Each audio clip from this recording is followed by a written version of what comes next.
Kung may plan din kayo na mag-submit ng application and hindi nyo na gustong kumuha ng consultant at gusto nyong pure DIY lang, just keep on watching. Hi guys, it's me Arlie and welcome back to my channel.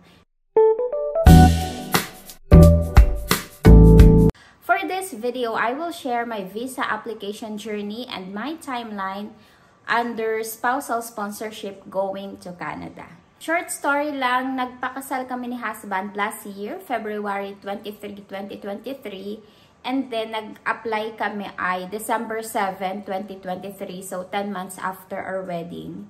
Gawa naming application ay online application. Wala din kaming dependent ni husband. Wala din kaming consultant or agency. So, pure DIY application lang po ito. And si husband ay Canadian citizen na siya, pero former Filipino citizen. First step, you have to make your IRCC account. Yung sa amin, si husband na yung gumawa ng account ko. Outland application po kami ni husband. Si husband nasa Canada, nakabalik na uli siya. And then, ako nandito ako sa Pinas. Once meron na kayong account at na-set na, makikita nyo doon yung list ng mga requirements na kakailanganin nyo. Madami-dami yung mga kailangan nyong ipunin at paggugulan ng oras kasi ang daming requirements ni IRCC. At hindi mo siya masasubmit kung may lacking. Kahit isa lang yan, hindi siya magsasubmit. Then kapag sinubmit mo siya, manadap yung resibo ng pagbabayad nyo for that application. May ilan na babanggitin akong documents na kailangan doon.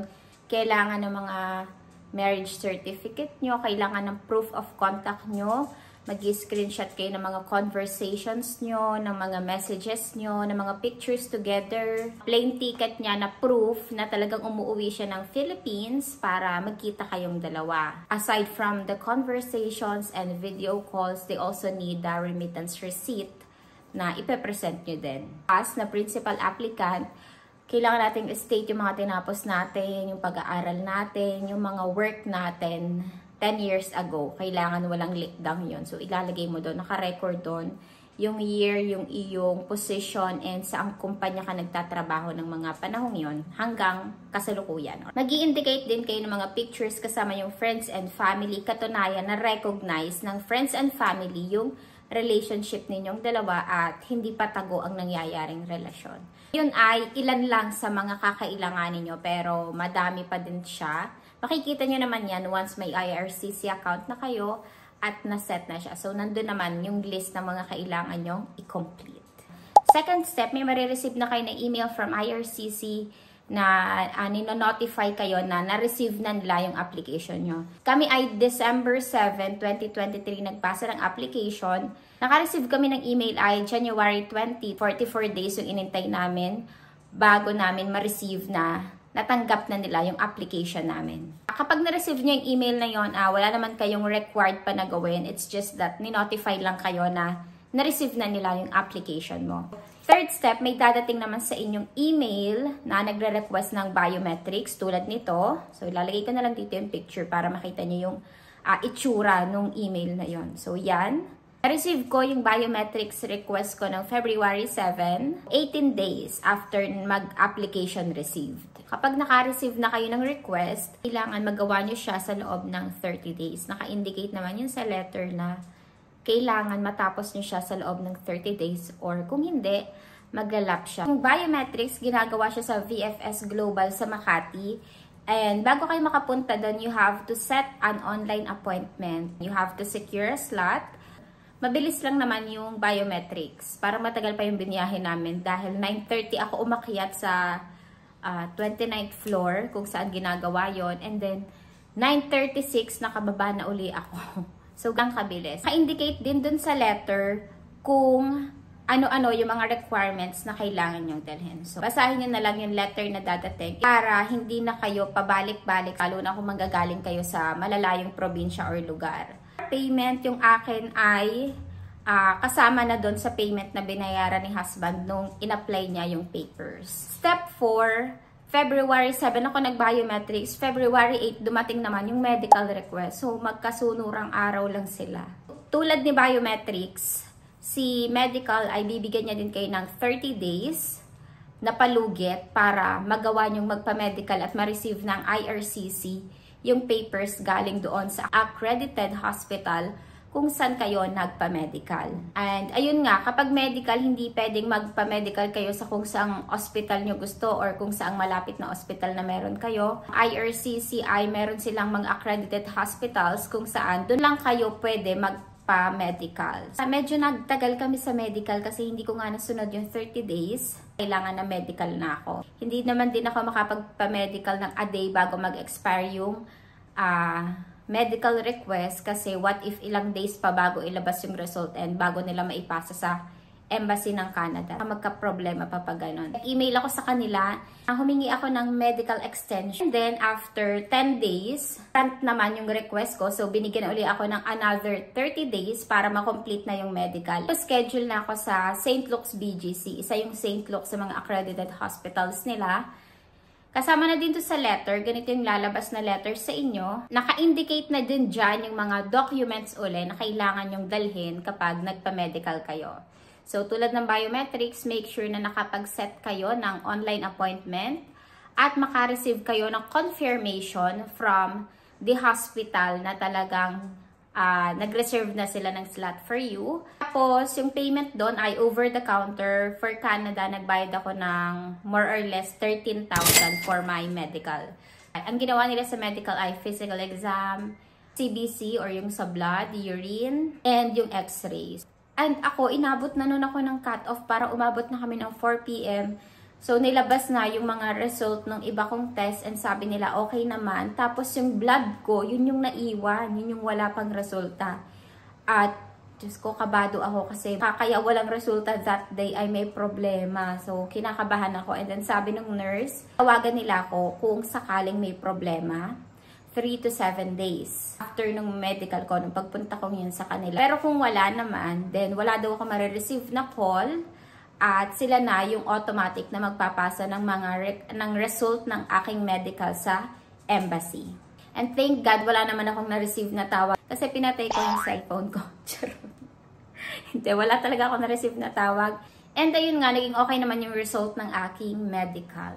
Natapos ko yung medical ko ng June 11. Then May 24, naka-receive na ako ng passport request. So ito na yun. Ito na yung email ng passport request. So, nag-intay ako mula medical ko ay nag-intay ako ng 58 days before ko ma-receive si passport request na natanggap ko noong May 24. Kapag na-receive niyo na yung passport request, then you have to submit it sa VFS Global kung saan kayo nag-biometrics. Indicate uli doon sa letter kung ano yung mga documents na kailangan yung ipasa kasama yung inyong passport. Kami yung nagdala sa Makati. And then, kapag dumating yung passport, tatanungin ka naman nila doon kung gusto mo ay ikaw yung pipick up sa branch o ipapadeliver mo na lang sa inyong bahay. Door-to-door delivery naman through LBC. Kapag passport request, hihingan kayo dyan ng pictures na pang visa. Picture kayo sa mga studio, sa mga mall. Ako, nagpa-picture ako sa Picture City. Magpapapicture kayo ng pang visa para sa Canada kasi may mga size yun. At sobrang higpit ng VFS pagdating sa size ng picture na ipapasa nyo. Huwag din kayo magsusuot ng white shirt kapag magpapapicture, mag-collar kayo na damit. Kasi talagang napansin ko din yung mga nauna sa akin nung nakapila na ako. Pinababalik talaga nila. Hindi nila tinatanggap kapag hindi na may meet ng pictures. May sukatan sila dun eh. Hindi nag-match yung picture sa sukat na required nila. Pinababalik talaga. Hindi nila pinapatuloy yung pagpapasa. After nyo mapasa yon, you have to wait your visa. Ito na yung medyo kakaba-kaba kayo kasi minsan tinanggap nila pero may bumabalik daw. May mga nababasa din ako na bumabalik yung passport nila na wala pa ding visa. Ibig sabihin, may kulang daw na documents or may hindi tayo na-meet doon sa mga documents na kinailangan nila. And June 26, 15 days after ko mapasa yung passport ko, dumating na yung aking visa. So, dineliver siya ng LBC dito sa bahay. Kumpletuhin niyo yung documents na ipapasa, tsaka yung mga pictures, tama na, para hindi na siya paulit-ulit. Kasi, kapag may mali dyan or may kulang, paulit-ulit din yung magiging gastos natin. Kapabalik sa Makati, kapoprovide ng mga documents na kailangan natin. Make sure na lang natin na kumpleto para hindi na tayo mapapagod at maglalabas uli ng pera sa pag-ayos ng mga kulang na documents. Kapag dumating sa inyo yung visa, nakalagay naman yun sa isang envelope. Naka-envelope siya, nandun na yung aking passport sa loob. Bumungad nga agad ay yung Certificate of Permanent Residence. At yun nga yung bumungad sa akin kasi may nakastamp doon na parang not allowed for travel. Parang ganun, may nakastamp siya ng pag-anon doon sa papel. So sabi ko, may kulang yata akong pinasa kasi not allowed for travel. And next na kinapa ko yung passport ko. Pagbukas ko nga ng page 20, bumungad na yung visa, may tatak. So ganun pala talaga si Certificate of Permanent Residence, may tatak talaga siya ng ganun. Pero hindi ibig sabihin nun ay rejected ka or may lacking dun sa documents mo. Ganun pala talaga, may nakatatak. 7 and last step, may kailangan din tayong comply dito sa Philippines dahil kung ang inyo pong sponsor ay Canadian citizen, yan man ay dun talaga, taga-Canada talaga, or sila ay mga Filipinos dati na naging citizen na ng Canada, then we have to set an appointment sa CFO. Click nyo yung GCP, yung Guidance Counseling Program. And after that, makaka-receive tayo ng certificate at yun ay mandatory bago umalis ng Pinas. Kung nasettle natin ang lahat, pwedeng-pwede na tayong bumili ng plane ticket. Actually, ang ini-encourage nga ng CFO na wag munang bibili ng plane ticket kung hindi pa tayo nakaka-attend ng GCP or ng PIDOS. Kasi minsan, pag nagkaka-aberya, what if mas nauna dumating yung flight nyo kesa dun sa mismong seminar. So, problema nga daw kapag aalis ka at wala ka ng mga certificate i-issue nila. So, make sure na una muna yung mga GCP or PIDOS, and then after nun, pag may certificate na, we can buy your plane ticket. Yun yung naging timeline namin, a total of 8 months. Mga questions pa kayo, kung may mas detailed explanation pa kayong kailangan, just comment down below and gawa natin yan ng another video para mas malinaw. Thank you for watching, guys. Don't forget to subscribe, like, and share this video. Till our next one. Bye!